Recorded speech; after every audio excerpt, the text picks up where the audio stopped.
حمد ہے اس خدا کی کہ جس نے ہمیں اور آپ کو قرآن کریم، ولایت امیر المؤمنین اور دیگر ائمہ علیہ الصلاۃ والسلام کی ولایت سے متمسک کیا۔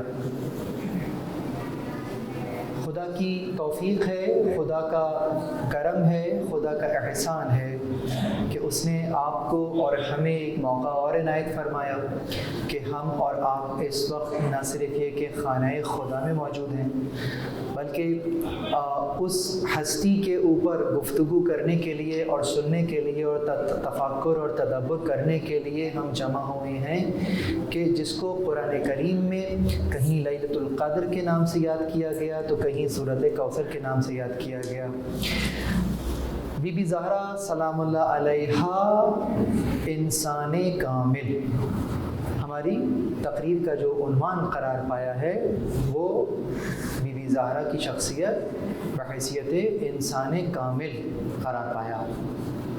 یقیناً شہزادی کی شخصیت کو اگر مطالعہ کیا جائے، اور نہ صرف یہ کہ مطالعہ کیا جائے بلکہ جو انداز مطالعہ ہے اس کو اگر سطحی انداز سے فقط دیکھیں گے تو وہ جوہر جو آپ کی شخصیت میں پوشیدہ ہے شاید وہاں تک ہم نہ پہنچ سکیں۔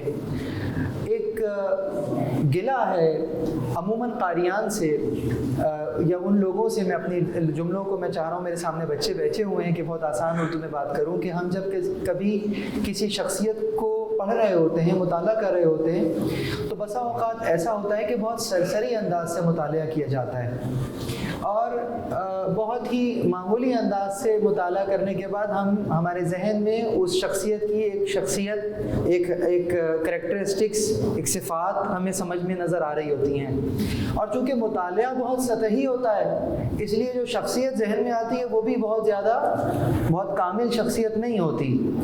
تو عموماً ائمہ علیہم السلام کی زندگیاں خاص طور پر اگر غور کیا جائے تو یقیناً حق رکھتی ہیں کہ جب ان کی سیرت کا مطالعہ کیا جائے تو واقعتاً جو شے سیرت سے متعلق ہے اس کو غور اور فکر کیے جائے اور اس کے اوپر تدبر اور تفکر اور تعقل کیا جائے، یعنی کہ فقط تاریخ کو پڑھ لینا سیرت نہیں قرار پاتا۔ تاریخ اور ہے، سیرت اور ہے، بہت توجہ رہے۔ تاریخ کیا ہے؟ تاریخ تو وہ ہے کہ ائمہ علیہم السلام فلاں وقت میں جناب پیدا ہوئے، فلاں جگہ بڑھے، فلاں جگہ جو ہے وہ انہوں نے اپنے جوانی کا عرصہ گزارا اور اس جگہ پر جناب آ کر ان کی شہادت ہوئی اور یہاں پہ قبر ہے اور یہ اولاد ہے اور یہ ازواج ہیں۔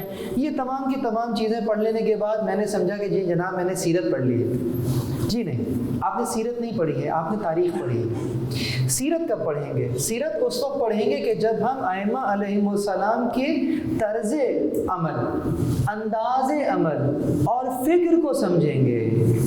جب طرز عمل، انداز عمل اور فکر کو سمجھ لیں گے، سمجھ جائیے گا کہ ہم سیرت شناس ہونے جا رہے ہیں۔ یہ اسلوب جب اپنایا جائے گا تو پھر ائمہ علیہم السلام یا خاص طور پہ رسول اللہ صلی اللہ علیہ وآلہ وسلم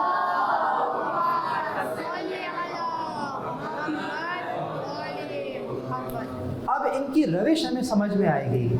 مثلا جیسا ہم کہتے ہیں نا کہ رسول اللہ نے اگر کوئی فعل انجام دیا تو یقیناً آپ کے اور میرے لیے حجت ہے، دلیل ہے۔ حجت کسے کہتے ہیں؟ دلیل، یعنی کہ اگر رسول اللہ ثابت ہو جائے کہ انہوں نے یہ فعل انجام دیا ہے تو آپ برملا کہیں پر بھی وہ فعل انجام دے سکتے ہیں، آپ کے پاس دلیل موجود ہے کیونکہ آقا نے انجام دیا ہے تو ہم بھی انجام دے رہے ہیں۔ لیکن سوال یہ پیدا ہوتا ہے کہ یہ جو آقا نے فعل انجام دیا ہے کیا یہ سیرت ہے؟ شاید میں سمجھا سکا۔ رسول اللہ نے جو فعل انجام دیا کیا وہ فعل جو انجام دیا وہ سیرت ہے؟ جواب جی نہیں، وہ فعل سیرت نہیں ہے۔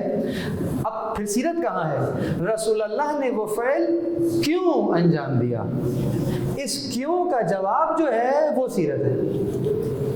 ٹھیک ہے، امام نے فلاں وقت میں یہ کام انجام دیا تو کیا وہ فلاں بس وہی کام بریکٹ کے اندر لکھ دینا کہ وہ سیرت ہے؟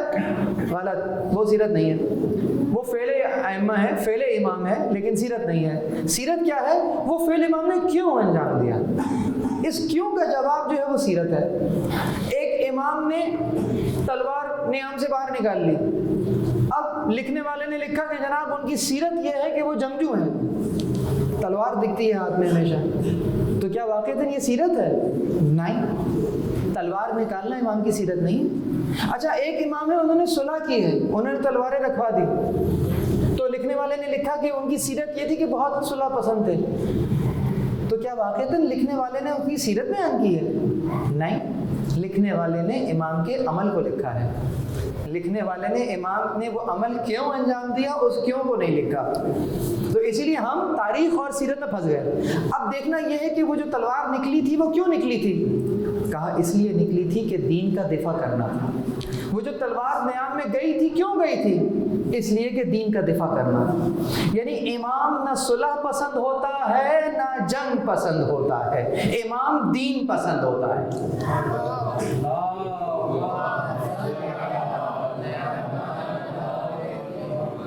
امام دین پسند ہوتا ہے، دیکھتا ہے کہ دین کس طرح سے بچ رہا ہے، دین کس انداز سے پہنچ رہا ہے، اور قرآن کریم کی آیت سامنے ہوتی ہے کہ ادعو الی سبیل ربک بالحکمہ وموعظۃ الحسنہ، کہ اللہ کے راستے کی طرف بلاؤ حکمت کے ساتھ اور اچھے انداز میں نصیحت کے ساتھ۔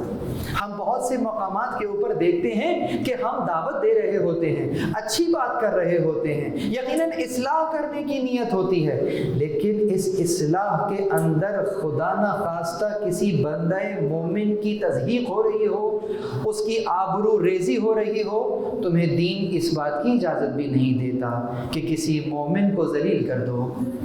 یقیناً دین اس بات کی اجازت دیتا ہے کہ اصلاح کرو، لیکن کسی کی عزت خراب کرو، کیا دین اس کی اجازت دیتا ہے؟ یقیناً اس کا پردہ بھی رکھنا ہے، اس کی عزت اور اس کی وجاہت کو بھی معاشرے میں قائم اور دائم رکھنا ہے اور اصلاح بھی کر دینی ہے۔ اب جو بیسٹ پاسبل سولوشن ہے، دس is what we can say, کہ بہت آسان انداز میں بہت ہی بہترین اسٹریٹجی سے ایسے انداز میں نصیحت کرو کہ غیر محسوس انداز ہو، اس کی عمل کی اصلاح بھی ہو جائے اور اس کا مان بھی رہ جائے، پردہ بھی رہ جائے۔ تو امام علیہ الصلوۃ والسلام کئی مقامات کے اوپر ہمیں اس انداز سے نصیحت کرتے ہوئے نظر آتے ہیں، تربیت کرتے ہوئے نظر آتے ہیں۔ تو بہرحال اب اگر ہم یہ تو میں نے تمہید میں آپ کے سامنے کچھ کلمات رکھے ہیں کہ سیرت کو اس انداز سے پڑھا جائے تو یقیناً حق ادا ہوگا۔ بالکل یہی روش شہزادی کی سیرت کو جو پڑھا جاتا ہے تو عموماً اپنائی جاتی ہے، اور اس انداز سے مثلا لکھنے والوں نے لکھا کہ آپ خواتین کے لیے عملی نمونہ ہیں، کہ آپ کی شخصیت جو ہے وہ خواتین کے لیے ایک اعلیٰ نمونہ ہے۔ بی بی زہرا سلام اللہ علیہا کی شخصیت کو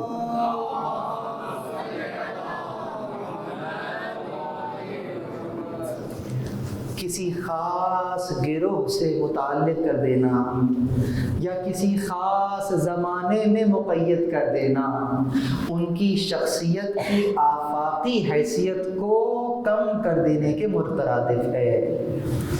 اب دیکھیے کہ گڑبڑ کہاں ہوتی ہے، بہت توجہ رہے۔ یعنی وہ روایت ہمارے سامنے موجود ہے کہ پیغمبر اکرم فرما رہے ہیں کہ گویا میں دیکھ رہا ہوں کہ آخرت میں حشر کے میدان میں اپنی بیٹی کو دیکھ رہا ہوں کہ 20,000 فرشتے ان کے ارد گرد ہیں، اور آپ میری امت میں اور خاص طور پر وہ تمام کی تمام خواتین جو اہل بہشت ہیں ان کی رہنمائی کر رہی ہیں، اور علی تمام مردوں کی رہنمائی کر رہے ہیں جنت کی طرف۔ تو اس روایت کے اندر ہمیں نظر آیا کہ تمام خواتین کی رہنمائی ہو رہی ہے جنت کی طرف۔ یہ روایت اس انداز سے ہے، لیکن اس کو اس معاملے میں رکھ لینا کہ فقط عورتوں کے لیے نمونہ ہے، یہ آپ کی حیثیت کو کم کر دینے کے مترادف ہے۔ بی بی زہرا کی شخصیت کو اگر دیکھنا ہوگا تو ہمیں بحیثیت انسان کامل دیکھنا ہوگا۔ آپ انسانیت کی اوج پر دکھائی دیتی ہیں، جہاں عقل انسانی کو صد ارتقاء نصیب ہوتا ہے آپ کی شخصیت کا مطالعہ کر کے، آپ کی شخصیت میں دیکھ کر کہ کس جگہ انسانیت کی معراج پہ کہاں پہنچی ہوئی ہے یہ شہزادی، فقط 18 سال کے سن۔ اللہ اکبر! ذرا اتنا بتائیے کہ وہ خاتون کہ جو 6 سال یا بہت ہوا تو 7 سال کی عمر میں اپنے بابا کی ماں کہلائے، تو وہ اپنے بچوں کی ماں کس انداز سے ہوگی؟ ذرا یہ دیکھ لیجئے کہ اگر 6 یا 7 سال کی عمر میں کوئی ام ابیہا قرار پاتا ہے تو وہ اپنے بچوں کی پرورش کرنے میں کس انداز کی ماں ہوگی، کس حیثیت سے بیوی کو دیکھیں گے، یا بیٹی کی حیثیت میں دیکھیں، زوجہ کی حیثیت میں دیکھیں، ماں کی حیثیت میں دیکھیں۔ اگر نظر آیا تو اس انداز سے نظر آیا کہ یقیناً ماں جس کے پیروں تلے جنت ہے، بیٹی کہ جو رحمت ہے، زوجہ کہ جو کہ نصف ایمان ہے۔ اب اگر بی بی زہرا کی شخصیت کو دیکھے تو نظر آتا ہے کہ رحمت ہے تو کس کے لیے ہے؟ کہ جو رحمت للعالمین ہے، جو رحمت للعالمین ہے اس کے لیے رحمت بن کر آئی ہے۔ اگر پیروں تلے جنت ہے تو ان بچوں کی جنت ان کے پیروں تلے ہے کہ جو خود جوانان جنت کے سردار ہیں، جو سیدہ شباب اہل الجنہ ہیں، ان کی جنت ان کے قدموں تلے قرار پائی ہے۔ اور اگر نصف ایمان کی بات کی جائے تو اس کی نصف ایمان ہے کہ جو خود کل ایمان ہے۔ کس حیثیت سے بی بی کی شخصیت کا مطالعہ کریں گے؟ خدا کی قسم امام علیہ الصلوۃ والسلام چھٹے امام فرماتے ہیں، درود پڑھیں،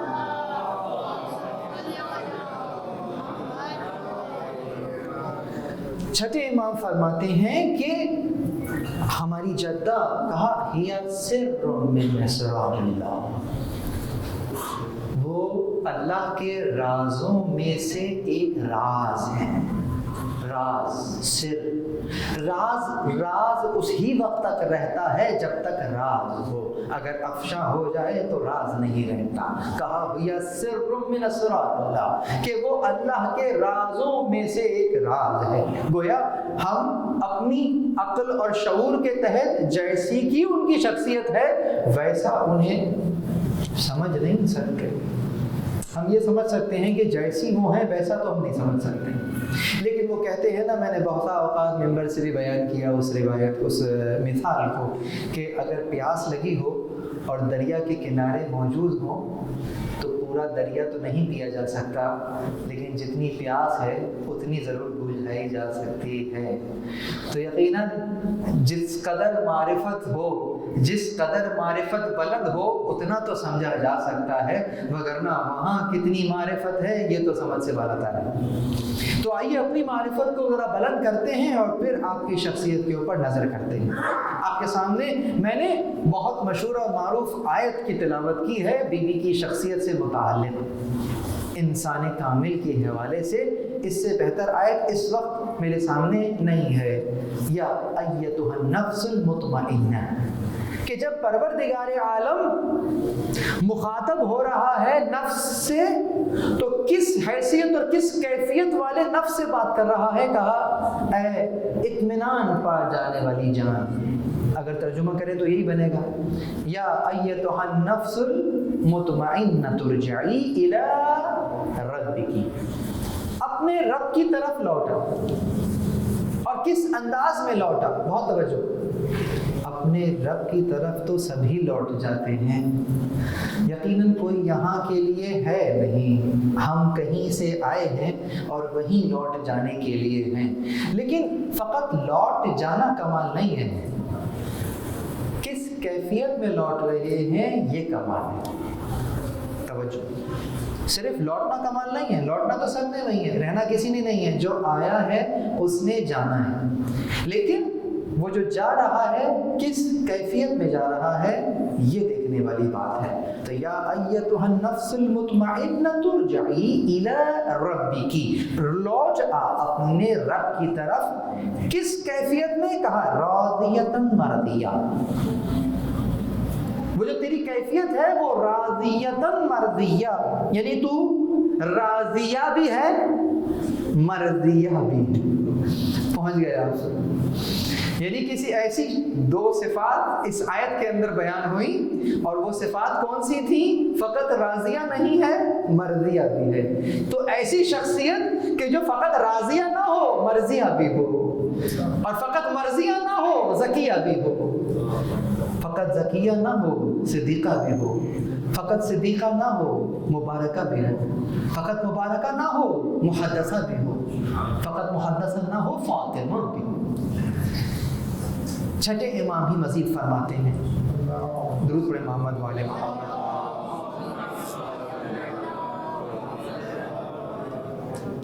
فرماتے ہیں کہ الفاطمہ تسعۃ اسماء عند اللہ عز وجل، ہماری جدہ کے 9 نام ہیں جو اللہ نے رکھے ہیں۔ یاد کریں اس بات کو، کتنے نام ہیں؟ 9 نام ہیں۔ اچھا، یہاں ایک عموماً ہمارے معاشرے میں بہت ساری چیزیں رائج ہوتی ہیں اور ہم اپنے روزمرہ معاملات میں بیان بھی کر دیتے ہیں۔ مثلاً ہم کبھی لقب کہہ دیتے ہیں کہ یہ لقب ہے اور یہ لقب ہے، اور اس انداز سے کہتے ہوئے آگے چلے جاتے ہیں۔ لیکن امام علیہ الصلوۃ والسلام نے اگر کسی کو نام کہا ہے تو اسے نام کی فہرست میں ہی رکھیں گے، اگر لقب کہا ہے تو اسے لقب کی فہرست میں ہی رکھیں گے۔ بی بی کے القابات تو 150 سے زیادہ ہیں، 150 سے زیادہ القابات ہیں۔ جو نام گنوائے ہیں تو چھٹے امام فرماتے ہیں جب ان سے پوچھا گیا کہ آپ کی جدہ کا نام کس نے رکھا، تو جواب میں کہتے ہیں کہ ہماری جدہ کے 9 نام ہیں جو اللہ نے رکھے ہیں۔ یقیناً فقط روایات سنانے نہیں آیا ہوں، آپ روایات مجھ سے بہتر جانتے ہیں، پڑھ چکے ہیں، لیکن ایک تذکر دینے آیا ہوں۔ آپ کے معاشرے میں، آپ کے گھر میں، آپ کے خانوادے میں، آپ کے رشتہ داروں میں یقیناً بہت سے نام ہوں گے، راضیہ، مرضیہ، ذکیہ، فاطمہ، یہ تو ہر دوسرے گھر میں نام موجود ہوگا، فاطمہ۔ اب اگر میں آپ سے پوچھوں کہ یہ جو راضیہ آپ نے اپنی بچی کا نام رکھا ہے، یہ کیوں رکھا ہے؟ آپ کے پاس ایک جواب ہوگا کہ یہ بی بی کا نام ہے اس لیے میں نے رکھا ہے۔ یا کوئی لقب ہے، ابیہا، عموماً لوگ ام ابیہا لقب ہے، لوگ عموماً ابیہا نام رکھتے ہیں، تو پوچھا گیا کہ کیوں نام یہ رکھا؟ کہا کہ یہ تو بی بی کے القابات میں سے ایک لقب ہے اس لیے یہ نام رکھ دیا گیا۔ آپ کے پاس فقط ایک جواب ہوگا اور وہ یہی جواب ہوگا۔ سوال، یقیناً یہ ثقافت اہل بیت ہے کہ گھر کے بڑے نام تجویز کیا کرتے ہیں، جو بڑا ہوتا ہے وہی نام تجویز کرتا ہے اور وہ بچے کا نام رکھ دیا جاتا ہے، یہی ہماری ثقافت ہے۔ تو خود اہل بیت کے گھر میں بھی یہی ثقافت موجود ہے کہ جو بڑا نہیں ہے، علی الاعلیٰ ہے، جو اکبر ہے وہ نام رکھ رہا ہے۔ اب سوال یہ ہے، تمہارے پاس تو دلیل یہ تھی کہ بی بی کا لقب ہے اس لیے ہم نے یہ نام رکھا ہے، یہ بتاؤ اللہ نے جب نام رکھا ہے تو کیوں نام رکھا ہے؟ سوچنے کی بات یہ ہے، یہاں لانا چاہتا ہوں۔ اگرچہ میں نے بات پہنچا دی ہے لیکن ذرا کھول کر بیان کرو۔ ہم نے تاریخ میں دیکھا بہت سارے اچھے اچھے نام نظر آئے۔ مثلا ہمیں تاریخ میں ایک نام نظر آیا عبد الرحمن، رحمان کا بندہ ہے، اللہ کا بندہ، عبد الرحمن، بہت اچھا نام ہے، یقیناً نام تو بہت اچھا ہے، لیکن جیسے ہی میں نے کہا عبد الرحمن تو ذہن 40 ہجری میں چلا گیا اور فوراً عبد الرحمن ابن ملجم، اور فوراً سے ابن ملجم کا نام لیا۔ ابن ملجم تو ملجم کا بیٹا ہے نا، نام کیا ہے؟ عبد الرحمن۔ نام تو عبد الرحمن ہے، مگر یہ بتاؤ جو اس کا کام ہے وہ عبد الرحمن کا کام تھا یا عبد الشیطان کا کام تھا؟ نام بہت اچھا تھا، عبید اللہ، بہت اچھا نام ہے، لیکن تاریخ میں جو عبید اللہ نظر آیا وہ کیسا نظر آیا؟ وہ واقعی اللہ کا بندہ تھا، غلام تھا اللہ کا؟ نہیں تھا، بندہ تو نہیں ہے، اللہ کام سارے الٹ ہیں۔ تو اس کا مطلب نام آپ کچھ بھی رکھ دیجئے، نام خادم حسین ہے حسین کے خادم، اللہ اکبر، بہت سارے نام ہیں۔ تو سوال یہ پیدا ہوتا ہے کہ ہم نام رکھ تو لیتے ہیں لیکن اکثر ناموں کے پیچھے وہ شخصیت نظر نہیں آتی. سمجھ رہے ہیں؟ کسی شخصیت کو دیکھ کر نام ضرور رکھا ہے لیکن اس شخصیت کی حقیقت اس میں نظر نہیں آ رہی. نام فقط نام ہی رہ گیا, کام نام سے بالکل الگ ہے. لیکن جب شہزادی کا نام رکھا گیا ہے تو اللہ نے ان کو رضیہ پایا ہے, اللہ نے زکیہ پایا ہے, اللہ نے مرضیہ پایا ہے تو مرضیہ نام رکھا. اللہ نے زکیہ دیکھا تو زکیہ نام دے دیا. یہ نام فقط نام نہیں ہے, اس کو کہتے ہیں اسم با مسمى, یعنی ایسی ہستی کہ جو نام ہے وہی شخصیت ہے, جو شخصیت ہے وہی نام ہے. درود پر محمد والے محمد.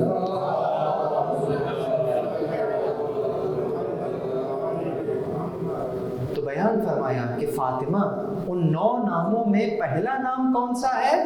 فاطمہ. فاطمہ پہلا نام ہے. کہا کیوں رکھا؟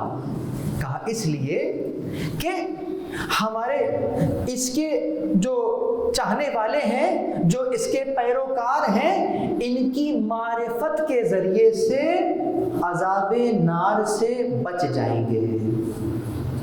جملہ پورا سمجھ میں آیا کہ ان کی معرفت کے ذریعے سے عذاب جہنم سے بچ جائیں گے, یعنی کہ ان کی معرفت جہنم کے عذاب سے کاٹ دیتی ہے. کاٹ دینے والی کو فاطمہ کہتے ہیں. تو کس شے نے کاٹ کے الگ کیا ہے؟ بی بی زہرا کی شخصیت کی معرفت نے.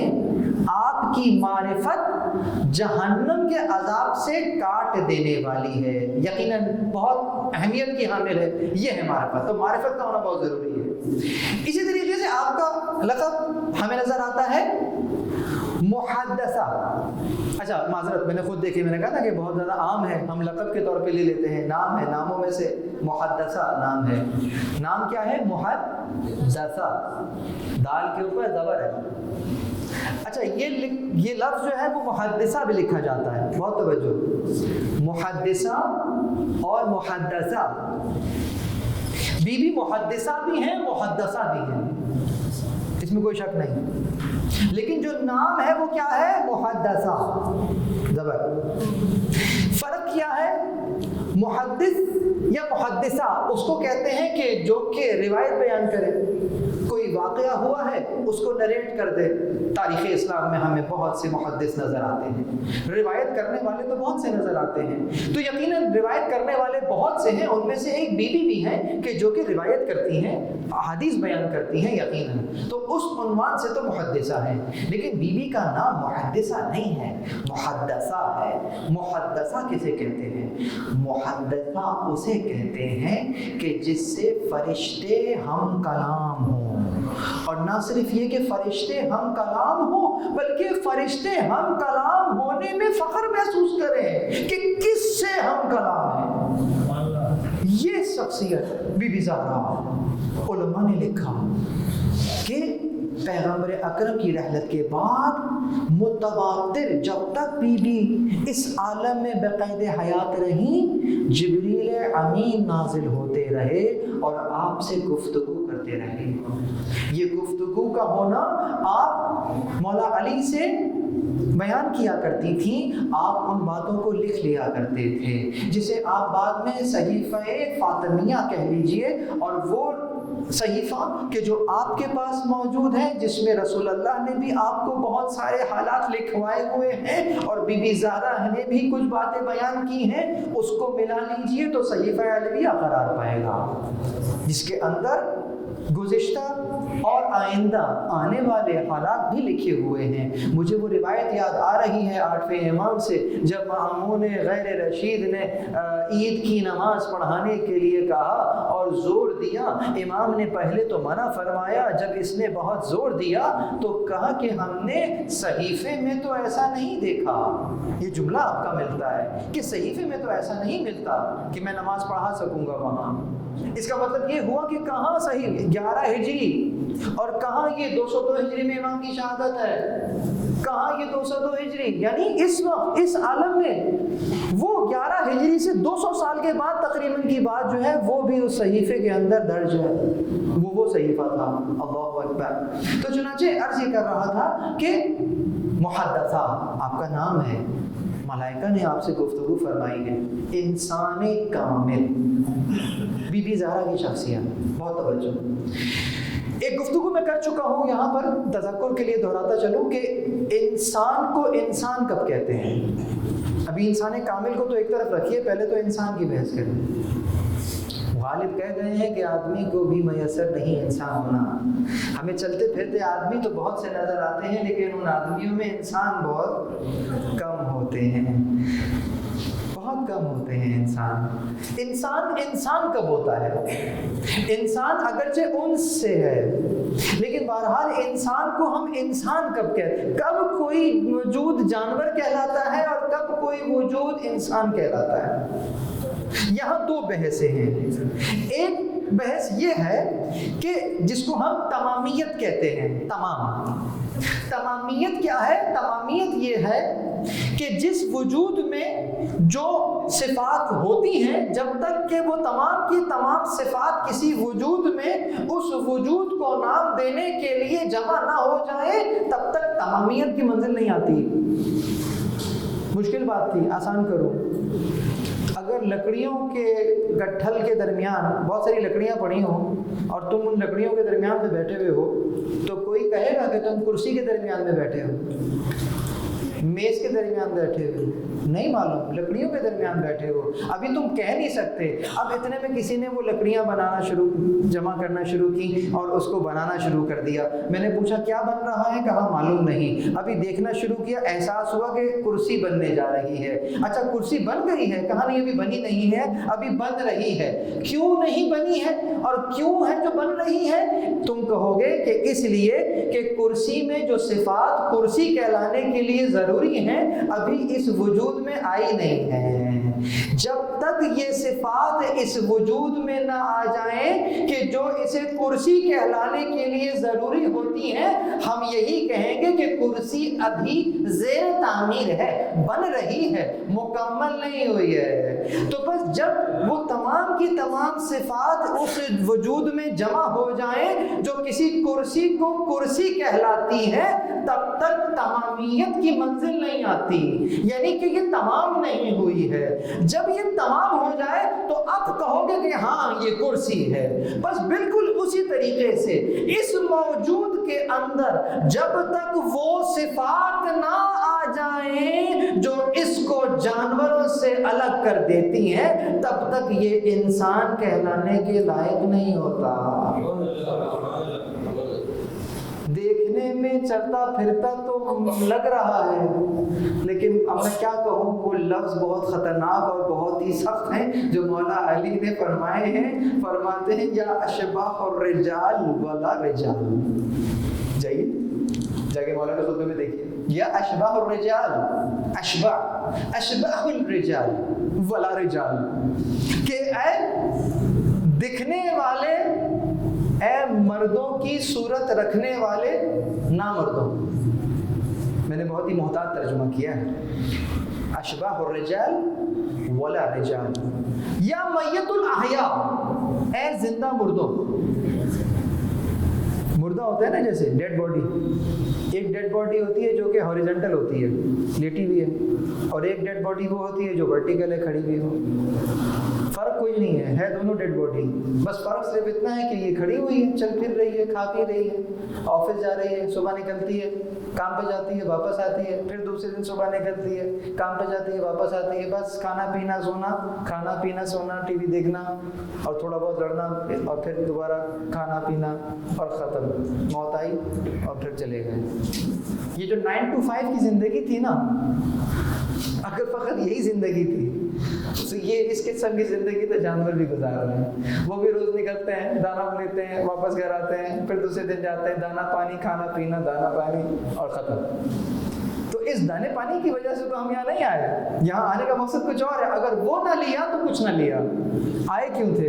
آئے تھے اپنے کمال کو کسب کرنے کے لیے. جہاں پروردگار تمہیں دیکھنا چاہتا ہے وہاں تک کا سفر شروع یہاں سے ہوتا ہے، لیکن یہیں پہ ختم نہیں ہوتا ہے. ختم وہاں ہوتا ہے جہاں پروردگار دیکھنا چاہتا ہے. تو اس لیے یہاں پر آئے تھے ان صفات کو جذب کر، انسانی صفات. اب ہم بی بی زہرا کی شخصیت میں وہ صفات دیکھتے ہیں. کیا عمر ہے آپ کی؟ اگر ہم دیکھیں کہ شعب ابی طالب وہ موقع، وہ مقام کہ جہاں پر ابھی آپ قید کی صورت میں ہیں، یعنی کہ جیل خانہ سمجھ لیجئے.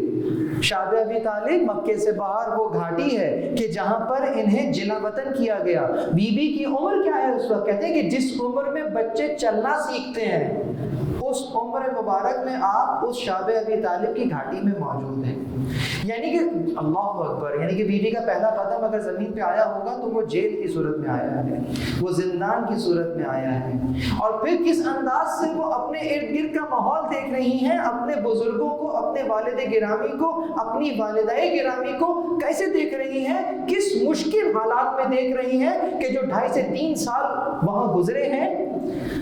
کہ جہاں مکے کا موسم اگر آپ کو معلوم ہو کہ دن میں بہت شدید گرمی پڑتی ہے تو رات میں اتنی ہی کڑاکے کی سردی پڑتی ہے، موسم انتہائی ناخوشگوار ہے. اس عالم میں 3 سال گزار دیے انہوں نے. اللہ اکبر، کتنی بڑی تحریک تھی کہ جس کو پوری دنیا میں پرچم توحید کو بلند کرنا ہے. وہ اپنے گھر میں دیکھ رہی ہیں کہ اس انداز سے جو دین کے رہبران ہیں اس انداز سے اپنا وظیفہ انجام دے رہے ہیں. تو بی بی زہرا کی شخصیت کے اندر یہ پہلو ہمیں نظر آیا اس انداز سے کہ ابھی شعب ابی طالب سے واپسی کے بعد کچھ ہی عرصے کے اندر ہم دیکھتے ہیں چند ہفتوں کے بعد کہ آپ کی والدہ گرامی کا سایہ آپ کے سر سے اٹھ جاتا ہے. یعنی رسول اللہ کی وہ ناصرہ کہ جو کہ شانہ بشانہ ہے، اب وہ انہیں داغ مفارقت دے دیتی ہیں، اس عالم فانی کو ودا کر دیتی ہیں. تو پھر ہم یہ دیکھتے ہیں کہ جس انداز سے آپ کی والدہ گرامی اور رسول اللہ کی زوجہ حضرت خدیجہ الکبریٰ سلام اللہ علیہا جس انداز سے نصرت کر رہی ہیں، کس کی؟ اپنے شوہر کی. میں پھر کہوں گا یہ تو بہت سطحی فکر ہوگی کہ بی بی خدیجہ اپنے شوہر کی مدد کر رہی تھی. جی نہیں، سیرت کا مطالعہ. سیرت کہتی ہے کہ شوہر کی مدد نہیں کر رہی ہے، سیرت کہتی ہے کہ حجت زمانہ کی مدد کر رہی تھی، امام زمان کی مدد کر رہی تھی، جو زمانے پر خدا کی توحید کی دلیل ہے اس کی مدد کر رہی تھی. اور اس انداز سے جب وہ نہ رہی تو اب ان کی بیٹی نے ایسا حق ادا کیا کہ یقیناً وہ جو زوجہ مدد کر رہی تھی جسے ہم ابھی تک سمجھ رہے تھے اصلاً حجت زمانہ کی مدد تھی، لیکن اب بیٹی نے ایسا حق ادا کیا کہ زبان رسالت نے ام ابیہا کہہ کر مخاطب کیا. خوشنو کے امام زمانہ بلند سلوات ام ابیہا.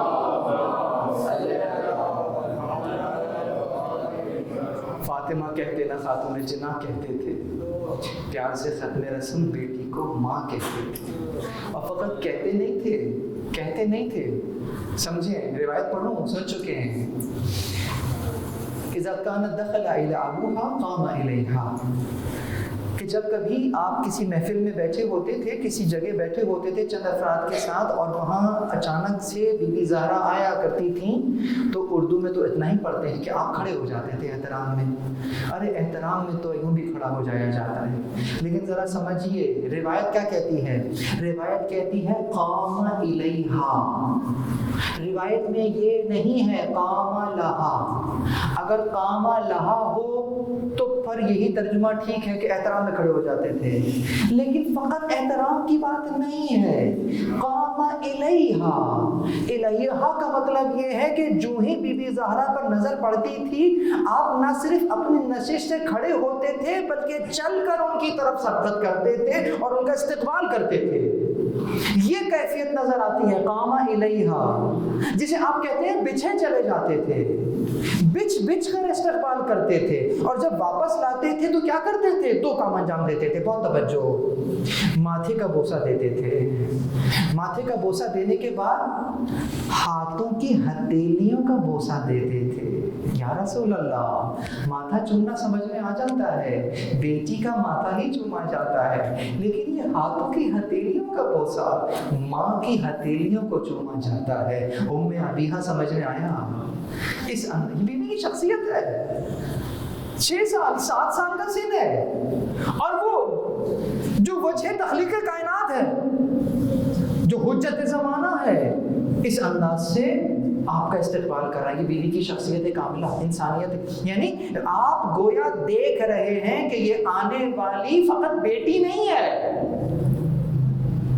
اگر اس بات کو اس سے جوڑ دیا جائے کہ چونکہ باپ تھے تو بیٹیوں پہ شفقت کرتے تھے اور سب سے چھوٹی بیٹی کا احترام اس انداز سے کر لیا کرتے، یہ تو کوئی بڑی بات نہ ہو، یہ بہت سطحی سوچ ہے۔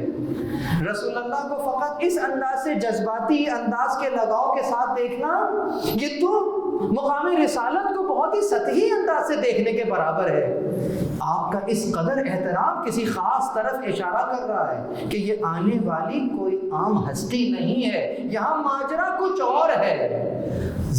یہاں چشم نبوت نے کچھ مشاہدہ کیا ہے تو کھڑے ہو کر استقبال کیا ہے، اور آنے کے بعد یوں نہیں ہے کہ اپنے برابر میں بٹھا دیا، نہ، جہاں خود بیٹھے ہیں وہاں اپنی ابا کو بٹھا دیا اور پھر وہیں پر شہزادی کو بٹھایا، یعنی اپنی جگہ پر بٹھا رہے ہیں۔ کہاں بٹھاتے تھے؟ اپنی جگہ پر بٹھایا کرتے تھے، خود برابر میں بیٹھتے تھے۔ یہ مقام ہے شہزادی۔ اللہ اکبر، یہ مقام آپ کو کیوں ملا؟ یہ میرا سوال ہے اور یہ میرا موضوع ہے۔ انسان کامل کیسے؟ بہت توجہ۔ پروردگار عالم نے اس انسان میں جس کمال کو رکھا ہے، تمام کی منزل تو سمجھ میں آ گئی نا؟ تمام کسے کہتے ہیں؟ یعنی کہ انسان میں وہ تمام صفات ہوں جو انسان کہلانے کے لیے ضروری ہیں، یہ تمام کی منزل ہے۔ یہاں تک تو بات ختم ہو گئی، لیکن اب یہاں سے بات شروع کر رہا ہوں کہ یہاں سے یہ تمام تو ہو گیا ہے، اب یہاں سے اس کا کمال شروع ہوتا ہے، اور یہ کمال کہاں تک جائے گا اس کی کوئی حد نہیں ہے، اس کی کوئی لمٹ نہیں ہے۔ یہ اس وادی میں سفر کرتا رہے گا، توحید کی وادی میں، جہاں جہاں پہنچتا رہے گا، چاہے دنا فتدلی فکان قاب قوسین او ادنا کی منزل پر بھی پہنچ جائے، وہاں جانے کے بعد بھی آیت کہے گی او ادنا، یا کچھ کم کا فاصلہ رہ گیا۔ بزرگ بیٹھے ہوئے ہیں، تذکر دے رہا ہوں اور یوں کہیے کہ سبق سنا رہا ہوں۔ او ادنا، میں اور آپ او ادنا کہہ کر بات کریں، سمجھ میں آتا ہے کہ جہاں اندازے لگا کر بات کر رہے ہوتے ہیں کہ شاید کچھ کم، لیکن جو علی الاعلیٰ ہے، جو عالم الغیب ہے، جو غیب کا جاننے والا ہے، جو علم بما کان قبل ان یکون، جو اشیاء کو جانتا ہے ان کے ہونے سے پہلے، وہ اگر کہہ رہا ہے کہ کچھ کم کا فاصلہ رہ گیا، تو یہاں کسی حقیقت کی طرف اشارہ ہو رہا ہے کہ تم اس وادی توحید میں جتنا ہی سفر کرتے رہو، اس مقام پر پہنچ جاؤ جہاں کوئی نہ پہنچا ہے، لیکن پھر بھی خالق خالق ہے، مخلوق مخلوق ہے۔ یہ فاصلہ ہمیشہ رہے گا۔ مخلوق چاہے کتنی ہی باکمال کیوں نہ ہو، یقیناً خدا کے آگے محتاج ہے۔ یہ محتاجگی کا فاصلہ کبھی ختم ہونے والا نہیں ہے، اور یہی محتاجگی، بہت توجہ رہے، اس مقام پر آنے کے بعد کہ جب انسان فقط اور فقط اس کے آگے محتاجگی کو تصور کرے، اس کو کہتے ہیں فقر و فخری، کہ یہ جو میرا فخر ہے یہ میرے لیے فخر ہے کہ میں کسی کا محتاج نہیں ہوں مگر تیرا، یعنی کہ تیرا بندہ، بندگی، یہ عبودیت کی معراج ہے۔ اس مقام پر آنے کے بعد ہمیں نظر انسان کامل اپنے اس اوج پر نظر آتا ہے کہ جب وہ عملی طور کے اوپر خدا کو اپنا آقا، اپنا مولا، نہ صرف یہ کہ جانتا ہے بلکہ مانتا بھی ہے۔ جاننا اور ہے، ماننا اور ہے، بس سمیٹ دو بات کو۔ عبد ہونا، یہ جو عبد ہونا ہے یہ کوئی معمولی بات نہیں ہے، بہت توجہ۔ عبد ہونا معمولی بات نہیں ہے۔ بیوی کے نام بہت سے ہیں، وقت نہیں ہے کہ تمام ناموں کی تشریح کروں، لیکن ایک بات ضرور بیان کرنا چاہوں گا کہ راضیہ مرضیہ، آیت تو یہ پڑھی تھی نا کہ اس کیفیت میں آؤ جو راضیہ بھی ہے اور مرضیہ بھی ہے، یعنی کہ تمہارے نفس کی کیفیت ایسی ہو کہ تم پروردگار سے راضی اور تمہارا پروردگار تم سے راضی۔ جب پروردگار تم سے راضی ہے، دیکھیں خدا سے راضی ہونا اور ہے، لیکن ضروری نہیں ہے کہ پلٹ کر خدا بھی تم سے اسی انداز سے راضی ہو گیا ہے، یہ دو الگ باتیں ہیں۔ تو پروردگار عالم نے کیا دیکھا؟ راضیہ مطلب کیا؟ یعنی کہ جو نعمتیں پروردگار نے انہیں عطا کی، جو انہیں میسر آیا، اس پر انہوں نے قناعت کیا اور اس کی عطا پر راضی رہی، اس انداز سے راضیہ کہلائی۔ لیکن مرضیہ کیا قرار پایا؟ بہت توجہ، مرضیہ اس وقت قرار پایا کہ چونکہ انہوں نے خود کو اتنا خالص کیا کہ پروردگار عالم نے جب ان پر نظر کی تو ان کو اس مقام پر دیکھا جہاں دیکھنا چاہتا ہے، تو پھر پلٹ کر کہا مرضیہ بھی ہے، میں راضی ہوں اس سے، راضیتاً مرضیہ، اشارہ دیا ہے میں نے، آپ پہنچ گئے ہوں گے۔ اب تو صرف کھول کر بیان کر دوں کہ اس راضیہ اور مرضیہ کے درمیان میں جو اصل منزل ہے وہ وہی زکیہ کی منزل ہے، اسی لیے زکیہ بھی نام ہے۔ یعنی راضیہ اور مرضیہ کب ہے؟ مرضیہ کیوں ہے؟ کہا اس لیے کہ راضیہ ہے، اور راضیہ کیوں ہے؟ اس لیے کہ زکیہ ہے۔ تب یہ میں نے علت بیان کر رہا ہوں کہ کیوں ہے راضیہ، کیوں ہے مرضیہ، کیوں ہے؟ اس لیے کہ راضیہ ہے۔ اور راضیہ کیوں ہے؟ کہا اس لیے زکیہ ہے۔ زکیہ کا کیا مطلب ہے؟ پاک ہونا، خالص ہو جانا۔ بہت توجہ، زکیہ، یہ جو لفظ زکا ہے نا، جسے آپ کہتے ہیں قد افلح من تزکا، اور ایک اور مقام پر آیا قد افلح من زکاہا۔ یہ جو زکاہا ہے، یہ جو تزکا ہے، یہ زکا کا مطلب کیا ہے؟ لفظی مطلب کیا ہے؟ بڑھانا، بڑھ جانا۔ یہ جو لفظ زکات میں چھپا ہوا لفظ ہے، یہ بھی تو زکات ویسے خود ایک لفظ ہے، لیکن اس کے اندر جو سہ حرفی حرف چھپا ہوا ہے زکا، وہ بھی تو چھپا ہوا ہے۔ زکا کسے کہیں گے؟ بڑھانا۔ تو زکات کے اندر بھی وہی زکا چھپا ہوا ہے، یعنی کہ زکات کا مطلب بھی بڑھانا ہوتا ہے۔ نہیں پہنچ سکے؟ آئے پہنچیں بھائی۔ زکات میں سے اگر میں 2.5% نکال دیتا ہوں تو یہ تو کم ہو جاتا ہے، لیکن نام ہے بڑھ گیا، دکھنے میں لگ رہا ہے کم ہو گیا، لیکن نام ہے بڑھ گیا۔ کس بات کو مانوں؟ جو نام ہے وہ مانوں یا جو ہو رہا ہے اسے مانوں؟ اب اگر تمہاری سطحی فکر رہے گی تاریخ پڑھنے والی فقط جو بیان کیا تھا، تو پھر تو نظر آئے گا کم ہو گیا، لیکن ذرا پردوں کو ہٹاؤ اور اب دیکھو، بتاؤ وہ مال پروردگار کی نظر میں محبوب ہے کہ جس میں کسی کا مال ملا ہوا ہو، یا وہ مال محبوب ہے کہ جس میں سے حقوق ادا کر دیے ہوں؟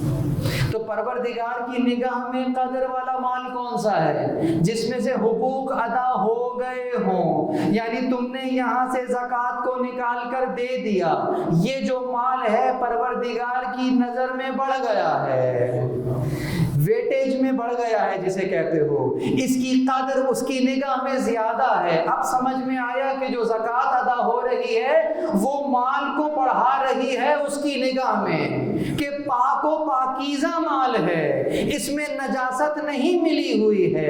یقیناً بھائی کا مال اگر مل گیا ہے اس کی اجازت کے بغیر، اور کسی حقدار کا مال تمہارے پاس مل گیا ہے، تمہاری پوری سال کے خرچ کرنے کے بعد بھی تمہارے پاس بچ گیا ہے، تو سمجھ جانا اس کے اندر کسی اور کا مال بھی ملا ہوا ہے۔ تم سے اتنی گزارش ہے، پورا دینے کی ضرورت نہیں ہے، فقط 20% اس کو دے دو، 80% تم خود رکھ لو، لیکن ہمیں تمہارا 20% بھی نہیں چاہیے، ہمیں تمہارا 80% پاک کرنا ہے۔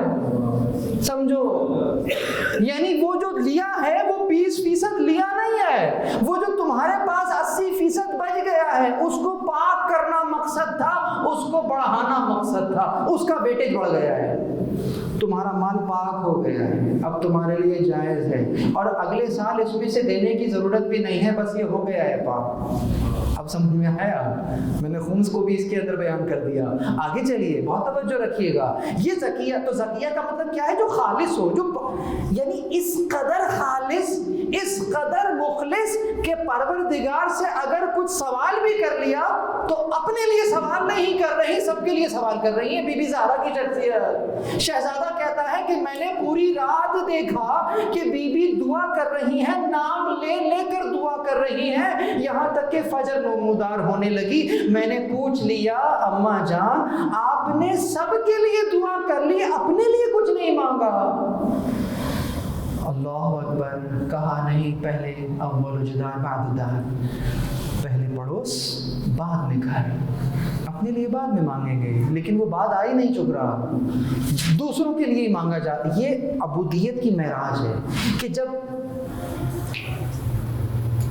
مانگنے والا اس مقام پر پہنچ جائے کہ وہ اپنے لیے کسی شے کو طلب نہ کرے، بس اس کو ہی طلب کر لے، کہ جب وہ مل گیا تو سب کو سب کچھ مل گیا، اور اگر وہی نہ ملا تو پھر کیا ملا؟ دیکھنا یہ ہے مانگتے کیا ہے، ملے گا جو مانگے گے ملے گا، لیکن ذرا دیکھو مانگ کیا رہے ہو۔ بیوی ذرا اپنے لیے کچھ نہیں مانگ رہی، اسی لیے دیکھا کہ عبدیت کی معراج پر ہے۔ اگر سماعت بیدار ہیں تو آئیے ذرا عبد کو کھول کر بیان کریں، اب بات کو مکمل کر دیں گے، لیکن بلند آواز میں درود پڑھ دیجئے۔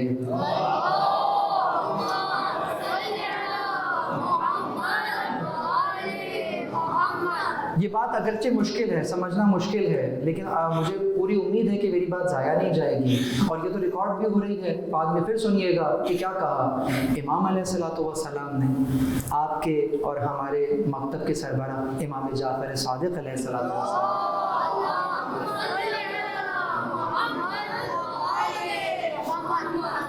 پوچھ لیا، سوال کر لیا اپنے چاہنے والے سے، اپنے شاگرد سے، کہ یہ جو تو کہہ رہا ہے کہ عبد، کسی مکالمے کے اندر عبد بات آ گئی تھی، تو امام نے کراس کوشچن کر لیا، پوچھ لیا کہ جانتا ہے عبد سے کیا معنی، عبد کے کیا معنی ہے، عبد ہونا، عبد ہونے کے کیا معنی ہے؟ تو کہا مولا آپ ہی سمجھا دیجئے، مجھے نہیں سمجھا، آپ سمجھا دیجئے، کیونکہ اس کو معلوم ہے کہ سطحی بات امام وہ نہیں پوچھ رہے ہیں، کہ تو سب کو معلوم ہے آپ کا مطلب ہے بندہ، اور امام اگر پوچھ رہے ہیں کہ آپ کے کیا معنی، تو کہا مولا آپ سمجھا دیجئے۔ کہا عبد، بہت توجہ ہے، عبد عین با دال، تین حروف سے مل کر بنتا ہے، عین با دال، با کہو یا اردو میں بے کہو، ٹھیک ہے، عین با اور دال سے مل کر اب بنتا ہے۔ امام فرماتے ہیں کہ عین کے اپنے معنی ہیں،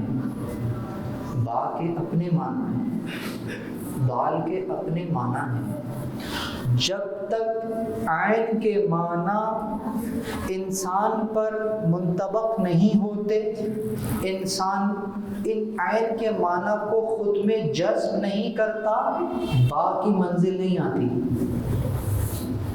مطلب وہ با تک بھی نہیں پہنچتا۔ اب تو بہت دور ہے، اور ابھی تو فقط معنی کی بات ہو رہی ہے کہ جب تک عین کے معنی نفس میں جذب نہیں ہو جاتے تب تک با کی منزل نہیں آتی، اور جب یہ جذب ہو جاتے ہیں تو جس کو کہتے ہیں نا کہ ایک درجہ ہو گیا ہے اب اگلے درجے میں، ایک مرحلہ طے ہو گیا تو پھر اگلا مرحلہ، تیسری کلاس کا پرچہ دیا ہے، کامیاب ہوئے ہو تو چوتھی میں جاؤ گے نا، اگر تیسری میں ہی فیل ہو گئے تو پھر چوتھے میں نہیں جا سکو گے۔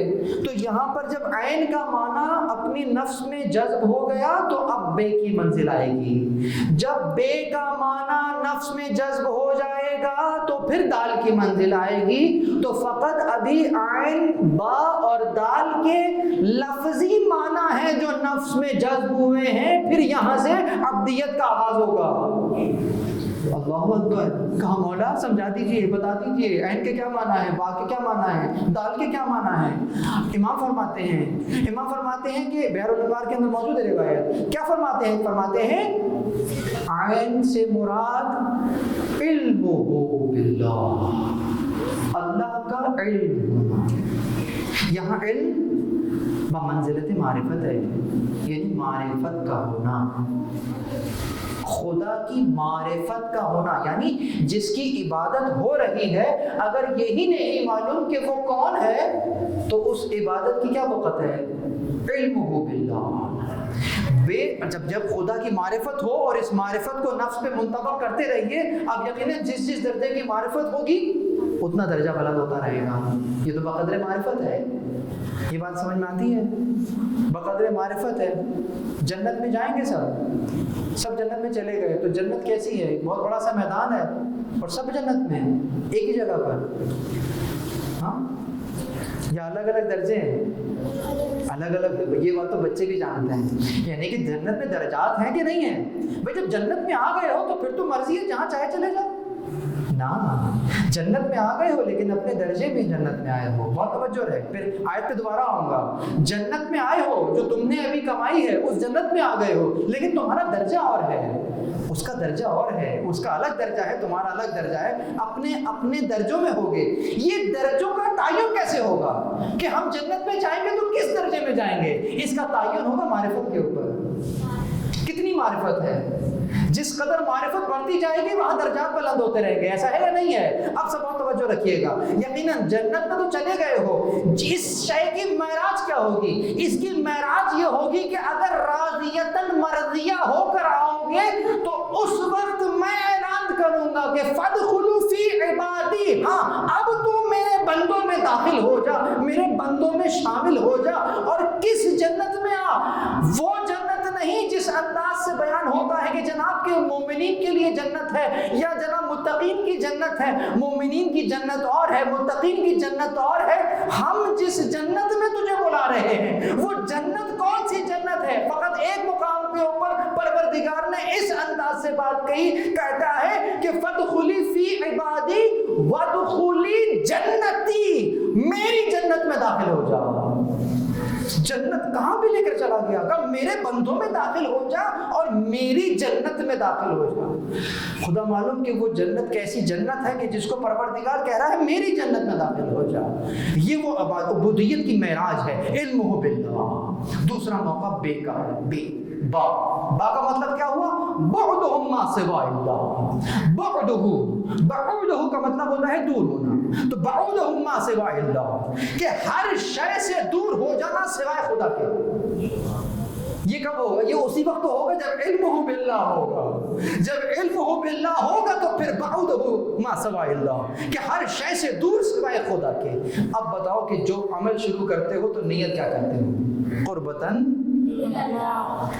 اب قربتاً اللہ سمجھ میں آئے گا. یہ بعدہ ما سوا اللہ کی منزل ہے کہ فقط تیری قربت کے لیے. باقی جب تجھ سے قریب ہو رہا ہوں تو اوروں سے دور ہو جاؤں گا. اٹھا لیے میں نے دنیا سے ہاتھ, اللہ اکبر, ہر شے سے ہاتھ اٹھا لیے, تیرے لیے آ گیا, تیرے پاس آ گیا, تیری بارگاہ میں آ گیا. لیکن بس ایک کام کرنا, جب سلام پھیر کے واپس چلے جانا یوں مت سمجھنا کہ نماز ختم ہو گئی مسجد میں رہ گئی ہے. تم نے اعلان کیا تھا یہاں پر اللہ اکبر, قائم رہنا اس اللہ اکبر پر. اب جب بھی کوئی کام کر رہے ہوگے یا تو کھڑے ہو کر رہے ہوگے یا بیٹھے ہوئے کر رہے ہوگے یا جھک کر رہے ہوگے, تو بس ایسا ہی ہو کہ اگر کھڑے ہو کر کوئی کام کر رہے ہو تو قیام کی حالت میں ہو, خدا کے سامنے ہو, خدا کے محضر میں ہو. تمہارا کیا جانے والا کام قیام کی حالت میں لکھا جائے گا. اگر جھکے ہوئے ہو, کوئی کام کر رہے ہو, خدا کے لیے کر رہے ہو, تمہارا جھکنا رکوع شمار کیا جائے گا. اس کو کہیں گے کہ نماز کو قائم کر دیا ہے تم نے. نماز فقط 17 منٹ کی نماز نہیں تھی, یہ نماز تمہاری زندگیوں کے اوپر نافذ ہو گئی ہے. اس کو کہیں گے قائم نماز. اس کو کہیں گے ہم نماز کا قائم ہو جانا. بعدہم ما سوا اللہ, یہ بے کی منزل تھی. دال کی منزل کیا ہے؟ دال کی منزل اس بے کی منزل کے بعد ہی آتی ہے اور وہ ہے مشکل منزل ہے. خدا مجھے توفیق دے میں بیان کر سکوں.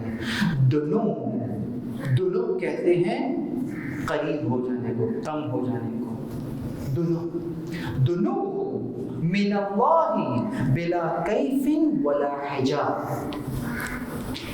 بلا کیف ولا حجاب, خدا سے قریب ہو جانا اور ایسے قریب ہو جانا کہ بغیر کسی کیفیت اور بغیر کسی حجاب کے. یہ عابد کے لیے ایک بلند ترین مقام ہے. آپ اور میں چیزوں کو نشانیاں دیکھ دیکھ کے پہچانتے ہیں. بہت توجہ. اگر کسی کے فٹ پرنٹس دیکھیں گے تو فٹ پرنٹس کو دیکھ کر اس کے وجود کا ادراک کریں گے کہ ہاں وہ یہاں سے گزرا ہے. ایسا ہی ہے نا, فٹ پرنٹس کو دیکھ کر اسے سمجھیں گے, نشانی کو دیکھ کر کسی کو سمجھ رہے ہوں گے. یعنی کسی غیر شے کو کو دیکھ کر اس کو سمجھا جا رہا ہوگا، مگر مجھے یہ بتلاؤ کہ جو اول مخلوق ہے اس نے دائیں بائیں کیا دیکھا ہوگا جس کو دیکھ کر پہچانا ہے؟ اس کا مطلب یہ ہے اس نے اس ذات کو کیسے پہچانا؟ یا من دل علی ذاتہ بذاتہ، اے وہ کہ جو خود اپنی ذات پر دلیل ہے کہ جنہوں نے اس کو اسی سے پہچانا ہے۔ یہ کمال کی منزل ہے۔ بی بی زہرا ہمیں وہاں نظر آتی ہیں، اللہ اکبر، اس ابدیت کی معراج پر نظر آتی ہیں۔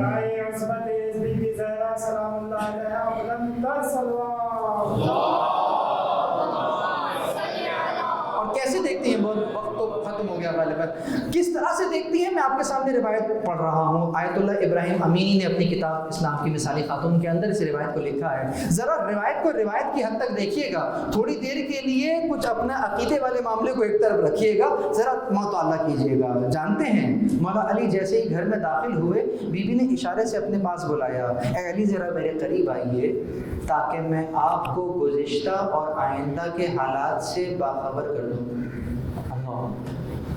آپ نے یہ سنا اور یہ سننے کے بعد پھر آپ مسجد تشریف لے گئے، ابتدائی کتاب کے شروع میں ہی لکھی ہوئی بات، چلے گئے مسجد گئے پریشان، مطلب یہ بات سنی ہے، بی بی زہرا نے پاس بلایا کہ آئیے میں آپ کو گزشتہ کی تو سمجھ میں آتی ہے بات، میں آئندہ کے حالات بتا دوں آپ کو۔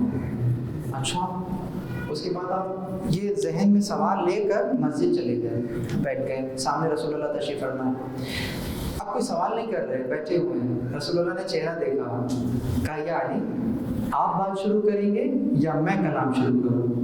آپ نے جواب دیا یا رسول اللہ میں آپ کے کلام کو سننا محبوب رکھتا ہوں، یعنی میں چاہتا ہوں آپ کلام شروع کریں۔ تو آپ نے کہا کہ اس لیے آئے ہو کہ پوچھنا چاہتے ہو کہ یہ جو معاملہ ہوا ہے فاطمہ نے تم سے یہ سوال کیے ہیں، بیان کرنے سے پہلے آپ نے بیان کر دیا، تو اب سوال کیا، آپ نے کہا یا رسول اللہ یہ بتلائیے کیا فاطمہ اسی نور سے ہیں جس سے ہم ہیں؟ اب آپ کا جواب یا علی کیا آپ نہیں جانتے؟ یہ جواب ہے، آپ کا جواب کیا ہوا؟ جواب کس انداز سے دیا؟ یا علی کیا آپ نہیں جانتے؟ اس کا جواب مولا علی نے کیسے دیا؟ وہیں پر بیٹھے بیٹھے سجدہ شکر ادا کیا، یہ روایت میں لکھا۔ اور یہ کرنے کے بعد جب آپ واپس گھر تشریف لائے تو بی بی زہرا نے پھر اپنے پاس بلایا، اے علی ذرا میرے پاس آئیے، آپ میرے بابا کے پاس گئے تھے اور آپ نے یہ سوال کیا تھا۔ پھر آپ نے بیان کرنا شروع کیا، کہا اللہ نے میرے نور کو جب خلق فرمایا تو اس کو ایک پیڑ میں ودیت فرمایا، جب میرے بابا کو معراج ہوئی وہاں سے انہوں نے اس درخت کے پھل سے استفادہ کیا تو اللہ نے مجھے ان کے صلب میں قرار دیا، میں جب کچھ جاننا چاہتی ہوں تو اس نور کے ذریعے سے جان لیتی ہوں۔ پھر اس روایت کو ختم کرتی ہیں اس انداز سے کہ مومن نور خدا سے دیکھ لیا کرتا ہے۔ درود پر محمد والے محمد کا علم، یہ بی بی کا علم ہے، کس طرح علم و دانش۔ کیا عمر ہے؟ 18 سال، فقط 18 سال کی عمر میں ایک ہستی اس مقام پر پہنچی ہوئی ہو سمجھنا مشکل ہے۔ تو راضیہ میں نے سمجھایا، مرضیہ سمجھایا، اس انداز سے زکیہ سمجھایا، تو یقیناً آپ کی شخصیت جو ہے وہ بحیثیت انسان کامل ہمیں مجموعہ نظر آتی ہے، انسانی نہ صرف صفات کا بلکہ ہر صفت اپنے اوج پر نظر آتی ہے۔ اسی لیے رسول اللہ اس قدر احترام فرمایا کرتے تھے، اس قدر تعظیم کیا کرتے تھے، اور یہ روش نہ صرف رسول اللہ بلکہ آپ کے اوصیہ میں بھی جاری و ساری رہی، یہاں تک کہ 11ویں امام حسن عسکری علیہ السلام فرماتے ہیں نحن حجج اللہ علی خلقہ، ہم اللہ کی حجت ہیں خلقت کے اوپر، وجدتنا فاطمہ حجت اللہ علینا، اور ہماری جدہ فاطمہ الزہرا ہمارے اوپر حجت ہیں۔ یعنی امام زمانہ، اپنے دور کے امام زمانہ، امام معصوم کیا کہہ رہے ہیں؟ امام فقط اپنی بات نہیں کر رہے، نحنو کہہ کر بات کر رہے ہیں، گویا گروہ ائمہ کہہ رہا ہے کہ نحنو حجج اللہ، ہم اللہ کی حجت ہیں خلقت کے اوپر، اور ہماری جدہ فاطمہ الزہرا ہمارے اوپر حجت حجت ہے. اس لیے جب رسول اللہ آپ کو دیکھا کرتے تھے تو دیکھ رہے ہیں وہ آ رہا ہے کہ جو خود میرے اوصیاء پر بھی حجت اللہ، حجت اللہ ہے. اسی لیے کھڑے ہو کر احترام کیا کرتے تھے اور اپنی جگہ پر بٹھایا کرتے تھے. اللہ اکبر. بس عزیزو، آخری بات کہوں گا اور آپ سے اجازت چاہوں گا. یہ احترام، یہ اہمیت اگرچہ مصاحب کی منزل نہیں ہے، لیکن بس تصور کیجئے گا، چھٹے امام ہی کا تذکرہ ہو رہا ہے نا. چھٹے امام ہی کے دور کے ایک صحابی ہیں جن کا نام ہے سکونی. اور سکونی جیسے ہی آئے مسجد کے اندر تو چہرہ اترا ہوا ہے، بہت پریشان ہے، بہت پریشان. اتنے کہ امام نے پوچھ لیا کہ یا سکونی، اے سکونی کیا ہوا، تمہاری حالت اتنی متغیر کیوں ہے؟ ذرا تصور ہے 148 ہجری میں امام کی شہادت ہے، تقریباً 150 سال گزر گئے ہیں، اور ابھی کیفیت کس انداز کی موجود ہے اپنے چاہنے والوں میں. ابھی غیروں کی بات چھوڑیے تو کیا کہتے ہیں؟ کہتے ہیں کہ مولا میرے گھر میں لڑکی کی پیدائش ہوئی ہے. اللہ اکبر. لڑکی کی پیدائش ہوئی ہے اور چہرہ ایسا متغیر ہوا ہے کہ امام نے پوچھ لیا خیریت تو ہے، کیا ہوا، جیسے کوئی موت ہو گئی ہے. کہا میرے گھر لڑکی کی پیدائش ہوئی ہے. امام نے پھر اس کو فن کہا کہ اے سکونی، زمین نے اس کا بوجھ اٹھانا ہے، اللہ نے اس کے رزق کا ذمہ اپنے لیے لیا ہے، تو پھر تجھے پریشان ہونے کی کیا ضرورت ہے. اس انداز سے امام نے، تھوڑی طویل بات ہے میں نے مختصر کر کے بیان کیا کہ زمین نے بوجھ اٹھانا ہے، اللہ نے رزق کا ذمہ لیا ہے، تو تجھے پریشانی کی کیا ضرورت ہے. پھر کہا کہ اچھا سکونی، یہ تو بتلا کہ تو نے اس بچی کا نام کیا رکھا ہے. کہتا ہے مولا میں نے اس کا نام فاطمہ رکھا ہے.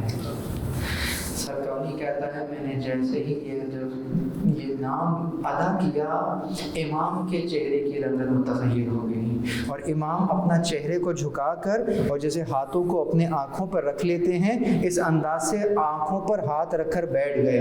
کافی دیر تک امام یوں ہی بیٹھے رہے. پھر سکونی کہتا ہے کہ امام نے اپنے چہرے کو بلند کیا تو گویا نظر آیا امام گریہ کر رہے تھے. امام نے کہا اے سکونی، اگر تو نے اپنی بچی کا نام فاطمہ رکھ ہی دیا ہے تو بس اب تو کبھی بھی اس سے بلند آواز میں بات نہ کر.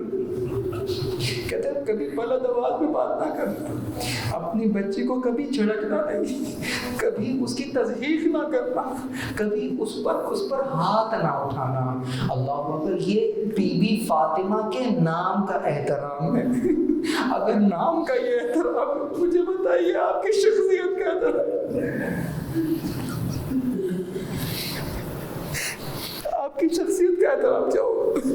شخصیت کا احترام یہی ہوگا کہ رسول اللہ کھڑے ہو کر احترام کر رہے ہیں، رسول اللہ اس دروازے پہ جا رہے ہیں، رسول اللہ دروازے کو سلام، السلام علیکم یا اہل بیت النبوہ ومعدن الرسالہ وما اختلف الملائکہ.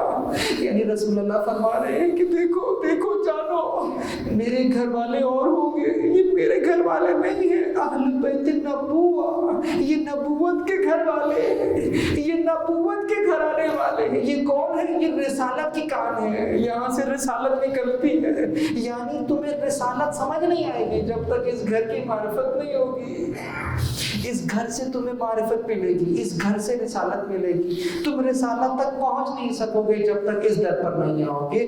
رسول اللہ اس انداز سے احترام کر کے بیان کر رہے ہیں. یہ ہے بی بی زہرا کی شخصیت.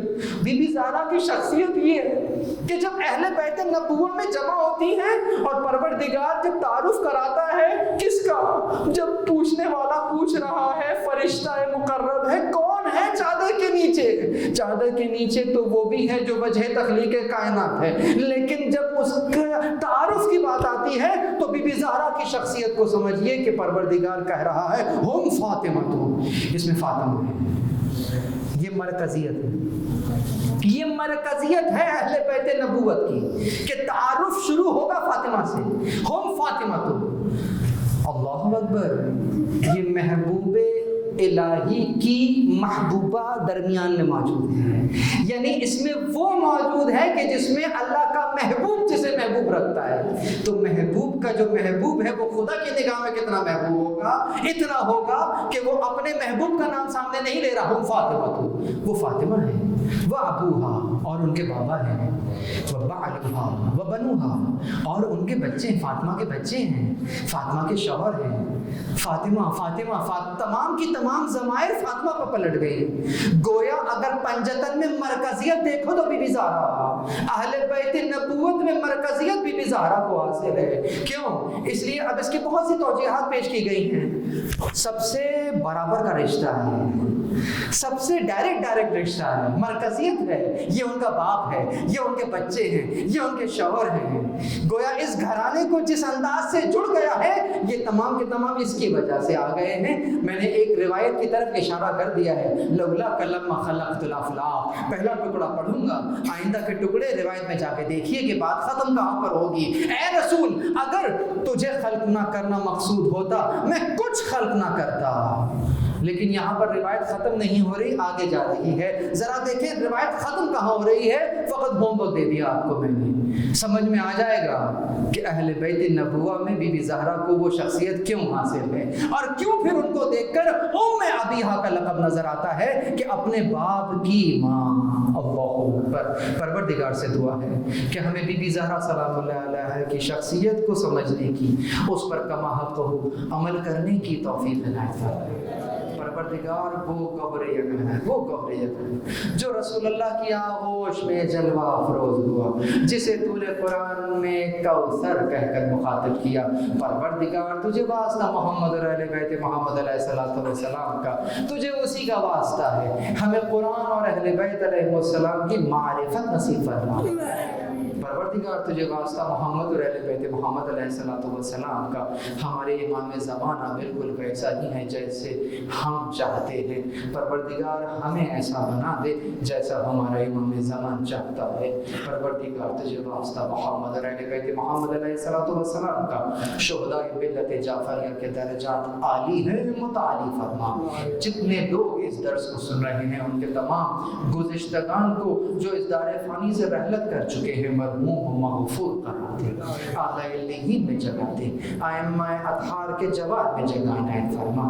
پروردگار امام زمانہ کے دل کو ان کے ظہور کے ذریعے سے شاد اور خوشنود فرما، ہمیں ان کے اعوان اور انصار میں سے قرار دے۔ ربنا تقبل منا انک انت السمیع العلیم برحمتک یا ارحم الراحمین۔